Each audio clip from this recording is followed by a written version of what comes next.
What's up, you guys? Welcome back to another Commander deck tech video. This is the first I'm doing for Innistrad Midnight Hunt, and we have one of the new Commander options from the Commander set here, Lynde, Cheerful Tormentor. She is 4 mana in Grixis colors for a human warlock with Death Touch. Whenever a curse is put into your graveyard from the battlefield, return it to the battlefield attached to you at the beginning of the next end step. Now that does sound a bit scary, but at the beginning of your upkeep you may attach a curse attached to you to one of your opponents. If you do, you draw 2 cards. So you do have a way of putting them back onto your opponents, but more importantly you have a way of getting them back. You also get to draw a couple cards too, so that's fun. Makes it so your deck is actually being built around an engine. So pretty much what I'm doing with this deck, it's as it seems, Curse Tribal. We also have a sub-theme of just good enchantment support, or at least the best enchantment support that we can find in Grixis. But before I get into the video, first I would like to remind you that most of you who are watching right now are not actually subscribed to the channel. I do appreciate it, it helps me out quite a bit. I really enjoy making these videos. So let's start it off here with our land base. We have, as you would expect, good mana fixing in Grixis. Nothing really utility-wise that's worth pointing out.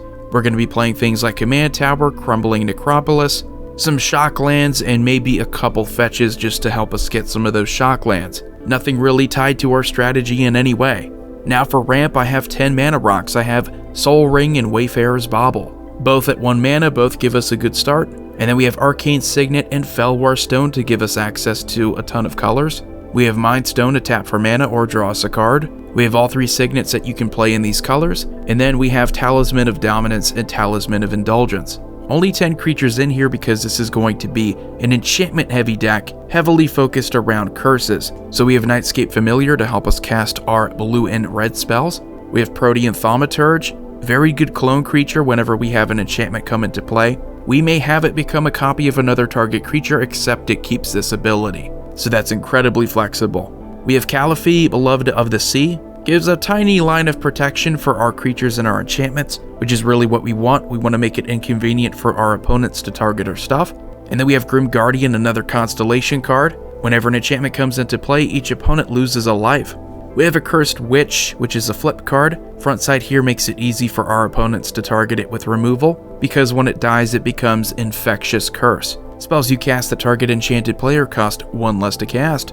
At the beginning of enchanted player's upkeep, that player loses 1 life and you gain 1 life. We have Agent of Erebos. Whenever an enchantment enters, this constellation ability lets us exile all cards from target player's graveyard. So this is quite insane, really punishes graveyard decks. We have Clever Impersonator because not all curses are made equal. Copy some of the better curses so that you have even more ways of punishing your opponents. And then we have Bitterheart Witch. When it dies, we get to pretty much tutor up a curse card, put it into play, attached to target player. And then we have Doomwake Giant, one of the better constellation creatures. Whenever it or another enchantment enters the battlefield, each creature our opponents control get -1/-1 until end of turn. But the best constellation creature in my opinion is Thought Trender Lamia. Whenever it or another enchantment enters the battlefield under our control, each opponent discards a card, so that can take away a ton of card advantage from our opponents. Now moving on to our actual curses, we have some pretty cheap ones here in Curse of Opulence and Curse of Vengeance. Curse of Opulence is pretty much going to end up being one of the best curses you could play in general, but it helps if you're able to get some gold tokens there that you can sacrifice,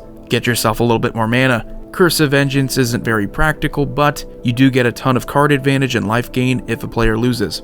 2 mana curses, we have Curse of Shaken Faith, which is a brand new one from Innistrad Midnight Hunt. Whenever enchanted player casts a spell, other than the first spell they cast each turn or copies of a spell, deals 2 damage to them. Curse of Stalked Prey, whenever a creature deals combat damage to enchanted player, put a +1/+1 counter on that creature. And Trespasser's Curse, which is deadly. Whenever a creature enters the battlefield under enchanted player's control, they lose a life and you gain a life. Really punishes those crazy combo decks.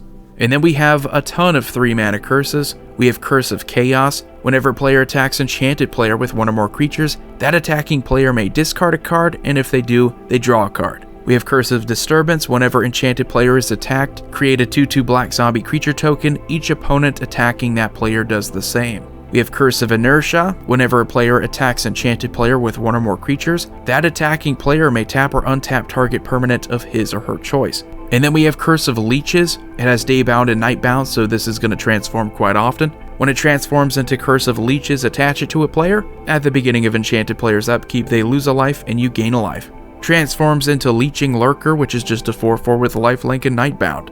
We have Curse of Shallow Graves whenever the player is attacked. With one or more creatures, the attacking player may put a 2/2 black zombie creature token onto the battlefield tapped. And then we have Curse of Verbosity. Whenever Enchanted Player is attacked, you draw a card. Each opponent attacking that player does the same. We have Curse of the Bloody Tome. At the beginning of Enchanted Player's upkeep, that player puts the top 2 cards of their library into their graveyard. We have Curse of the Nightly Hunt. Creatures Enchanted Player controls attack each turn if able.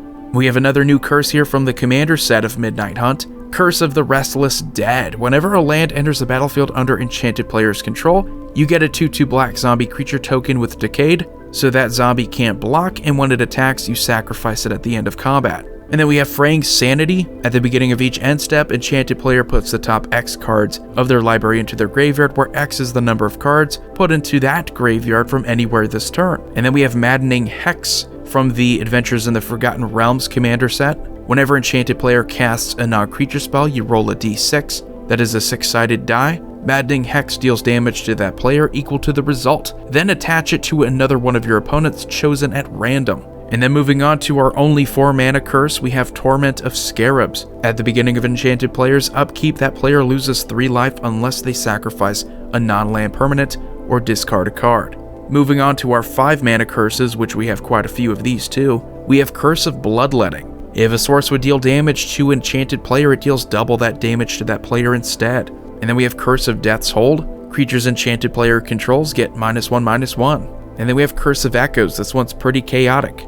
Whenever Enchanted Player casts an instant or sorcery spell, each other player may copy that spell and may choose new targets for the copy they control. And then we have probably the best curse, one of the best curses at least, Curse of Misfortunes. At the beginning of your upkeep, you may search your library for a curse card that doesn't have the same name as a curse attached to Enchanted Player. Put it onto the battlefield attached to that player, then shuffle your library. So it's just a curse tutor that happens at the beginning of your upkeep. So you definitely need this. It's a must-have, I would say. And then you have Curse of Obsession. At the beginning of Enchanted Player's draw step, that player draws 2 additional cards. At the beginning of Enchanted Player's end step, that player discards their hand. So this is one of the better ones if you have to have one attached to you for an extended period of time. This is one of them. And then we have Curse of Surveillance. At the beginning of Enchanted Player's upkeep, any number of target players other than that player each draw cards equal to the number of curses attached to that player. So this was clearly meant to synergize with your other curses.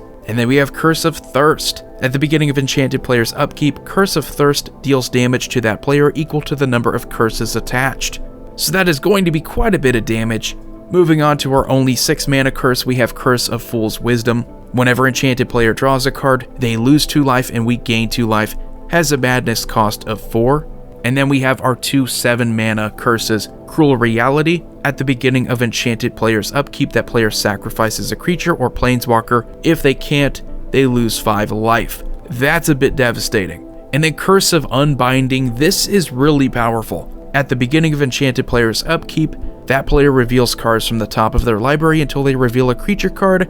Put that card onto the battlefield under your control, and the rest go into their graveyard. So if your opponents aren't playing a ton of creatures, this is also a great way of milling them. We do have some non-curse enchantments in here. Gonna focus on getting the most out of our other curses though. So we have cards like Copy Enchantment, Astrid's Invocation, and Mirror Maid, just to copy our other curses. If we want to be a bit more defensive, play more control, we have Propaganda and Rhystic Study. Can't really go wrong with these if you want to stay ahead of your opponents and you don't have the board presence. We have a 7-mana enchantment that might as well be a curse, Captive Audience. So at the beginning of your upkeep, you choose one that hasn't been chosen. If you get the Captive Audience, your life total becomes 4, discard your hand, or each opponent creates 5 2/2 black zombie creature tokens. And we have 2 cards in here that are going to serve a similar purpose. We have Claws of Gix and Infernal Tribute. Both of these allow us to sacrifice permanents. This is important because we're able to then benefit off of Lynde by getting those curses back to us at the beginning of the end step, and then giving them to our opponents and drawing cards. Infernal Tribute is a bit more expensive, it's 3 black, and you do have to pay 2 mana to sacrifice it, but you do get to draw a card too. So you get good card draw from your commander, you also get good card draw off of Infernal Tribute. Other than that, we do have some sorceries and instants in here. We have Demonic Tutor, Feed the Swarm, and Blasphemous Act, really to prioritize removal. Our instants, we have Cyclonic Rift and Chaos Warp, really looking to get the most out of the removal that we're allowed to play in here. And then we also have Rakdos Charm and Bedevil. Really want versatility because I'm not going to be playing a ton of instants and sorceries, so the ones we do have in here, you're going to want to do the most with them. But anyway, let me know what you think about Lynde Cheerful Tormentor. I think curses are a viable strategy. I don't think they're powerful, but they are going to be painful. So I will have the link to the stack list in the description below. So go check it out and follow me if you want to over on moxfield.com. Void here signing off. I will see you all next time.